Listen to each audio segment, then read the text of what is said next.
In this video, we will show you how to convert web pages to PDF in Google Chrome browser. This simple process lets you save any web page as PDF file, preserving the content exactly as it appears. So let's get started. First, open Chrome browser on your PC. Now open the website or web page which you want to convert to PDF. Let's say we want to convert this web page to PDF document. Now click three dots located at the top right side. From the options, click Print. Now in the Print pop-up, select destination as Save as PDF. As you can see, this has total 7 pages.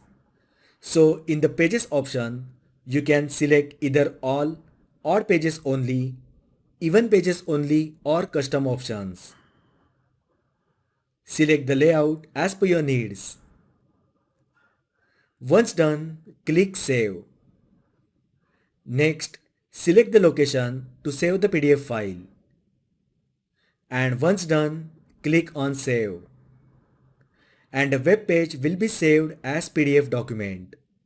So that is how you can convert web pages to PDF in Google Chrome browser. If you find the video helpful, then like the video, share with your friends and subscribe to my channel. Thanks for watching and I will see you in the next video.